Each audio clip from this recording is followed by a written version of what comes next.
So who's excited about Fable 2? Raise your hand or give me a fuck yeah in the comments. This game is going to be awesome.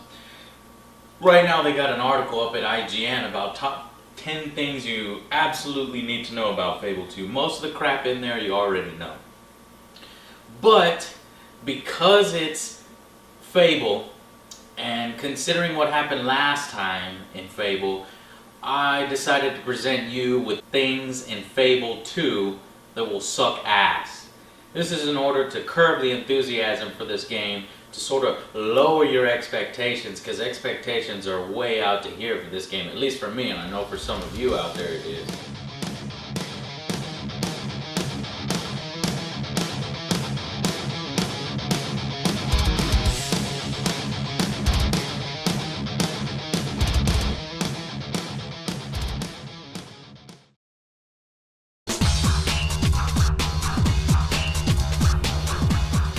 Alright, reason number one, Peter overhyping the game.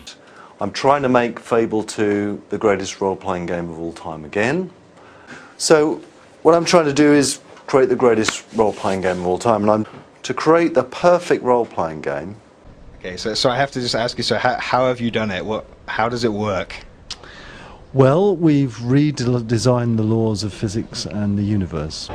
Your machines are sending messages to your machine saying it's got so many unique features. It's got AI-driven dog in the guild cave. Hey, come on, shut up! Just shut the fuck up! He did it last time for Fable 1, promised the world to us, and didn't deliver. It was like, you can plant acorns, the trees will grow, you can come write your name in it, then go off and come back and the tree still has your name in it, and you chop it down and then the tree falls down and then creatures grow. It was crazy. He was just promising the world. He knew he couldn't deliver, but he was just hyping up his game. I mean, I remember telling my friends how awesome their game was going to be. It was a bad situation when it turned out to not be there. What's wrong, guys? You didn't like the game? No, the game was too fucking short, you son of a bitch. Where are my midgets at? Where's my acorn, bitch? Well, you didn't like kicking chickens? You could kick chickens! Fuck the chickens! Yeah, that was not a good situation.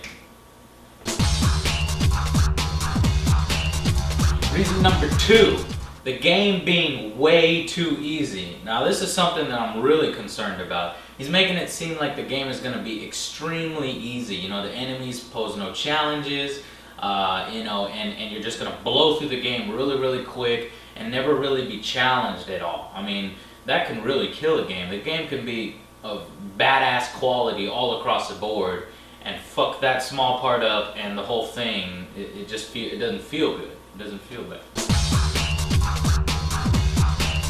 Alright, number three, and Fable 1 made this mistake. The game was ridiculously short. It was like, kind of looks like the end of the game. This cannot be the end of the game. Holy shit, this is the end of the game. As long as I wanted to punch somebody in the face, I was like, God, I spent $50 on this game. It's supposed to be the best RPG ever, according to Peter, and it only turns out to be like 6 hours of game. They need to have the good be way different from the bad. So you know, two different experiences. People need to really react much differently and actually shape and transform the story according to whether you're good or bad. In Fable 1, if you're good or bad, the story relatively stays the same. Now people will be like, oh, you're bad, or hey man, you're good, alright, but the story didn't really change. So hopefully in Fable 2, not only will the villagers react in the right way, but also the story will transform itself to whatever style you like to play.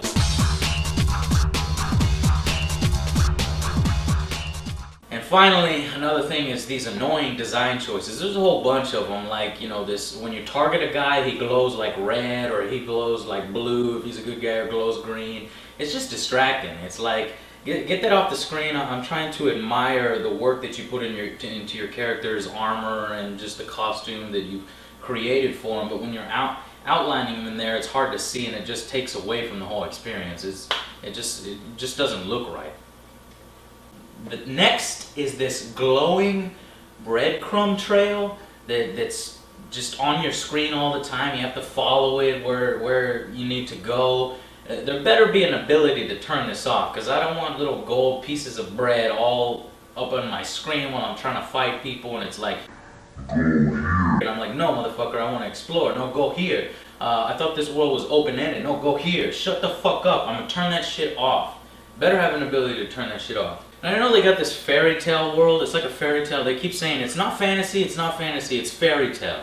If you don't like it, oh, it's because it's a fairy tale and not a fantasy world. Oh, that's not in there? Oh, because it's a fairy tale and not a fantasy world. So what, am I gonna see like Mother Goose pop in here? Am I gonna see like Humpty Dumpty on the side of a wall? Is that what they're trying to go for with this fairy tale stuff? I don't know.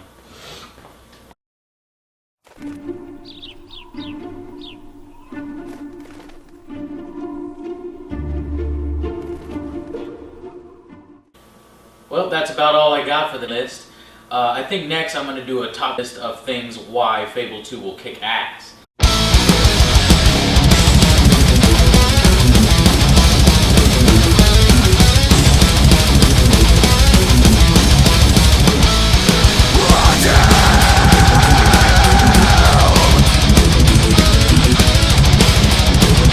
Fuck you! and forget to say the fucking acorn. Okay.